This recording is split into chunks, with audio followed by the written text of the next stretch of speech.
Toto the Ninja Cat and the Great Snake Escape. Written and read by Dermot O'Leary.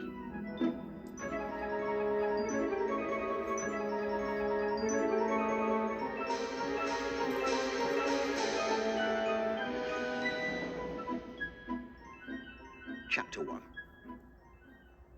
Toto was having the best dream of her life, featuring an enormous pepperoni pizza, a bucket of cheesy pasta, and to finish, her furry face buried in a massive tiramisu, when she found herself rudely transported back to a cold London night. Crash! Bang! And while we're at it, wallop doesn't even come close to the terrible noise that disturbed the silence on the otherwise sleepy street. It was the kind of night where you and I would be tucked up in bed with an extra blanket and a hot water bottle. The kind of night when no one in their right mind would get out of bed until the lazy winter sun rises and makes it just about okay to face the new day. And that's just for us humans. For cats, forget about it. No cat would be seen dead getting out of a snuggly bed when it was this cold. They'd never be able to show their furry faces in polite cat society again. No, best leave it to the foxes and the rats, most cats would say. Let's get some shut-eye, and I'll see you sometime tomorrow about, let's say 11ish. Which is why Toto was annoyed, tired, and just a little scared when she heard the almightiest din coming from the bins outside. Toto looked at her parents. They'll sort this out, won't they? She thought. They hadn't moved a muscle. They weren't even stirring. Honestly, Toto muttered to herself, who are the cats and who are the humans here? We're supposed to be the ones who sleep all the time, and you're supposed to be the ones who get us food, pet us, lavish us with attention, groom us, open doors for us, turn on taps for us to drink water, massage our feet, and most importantly, get up when there are scary noises outside. It's a fair deal, but to recap, we are supposed to be the sleepers. She looked over at her brother Silver, who, as his name suggests, had silver and white fur with a big bushy tail and white paws. Toto, on the other hand, was a big ball of black, grey and brown fur, especially with a winter coat on. She had a ruff around her neck, which made her look like a cat that wouldn't be out of place in Elizabethan England, as opposed to where she was really from, a place called Puglia in the heel of Italy.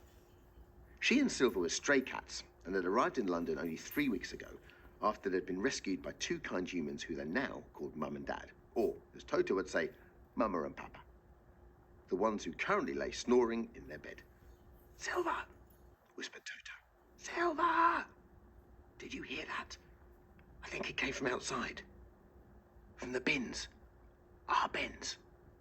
I didn't hear a thing, said Silver, yawning and stretching. Yes, you did, you liar. That's why you're awake. Look, this is our house now. That means it's our turf. We have to go and investigate. Okay, well, maybe I did hear something, but it could be foxes. Have you seen the size of them? They're not like the countryside ones we're used to. These guys are mean, terrifying. Let's just stay here and wait for it to die down. You are scared, said Toto. Well, no, it's just that it's a very cold night, plus the cat flap is such a pain to open and... Oh, yes, all right, I admit it. I'm a bit scared. Look, Toto, we've been in this country for 3 weeks. We're just trying to fit in. It's cold, we're warm-blooded and Italian, and now we've been woken up by who knows what downstairs, and you're asking me to go and investigate. Why don't you go? Silver, that could be a little tricky. I'm blind, remember? Said Toto. Toto had a point. She was as blind as a bat and had been since birth.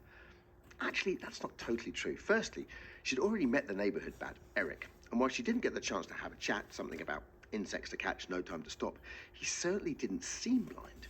And secondly, well, she could see something. Up very close, her eyesight was just about okay, but from further away, all she could see were light and dark shapes.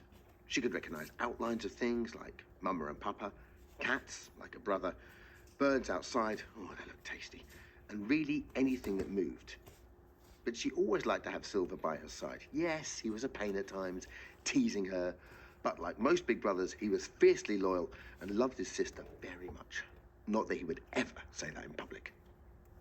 Yes, sis, replied Silver, I know you're blind, but you're also a ninja, remember? Now he had a point. Toto was, in fact, one of the most skilled ninja cats on Earth.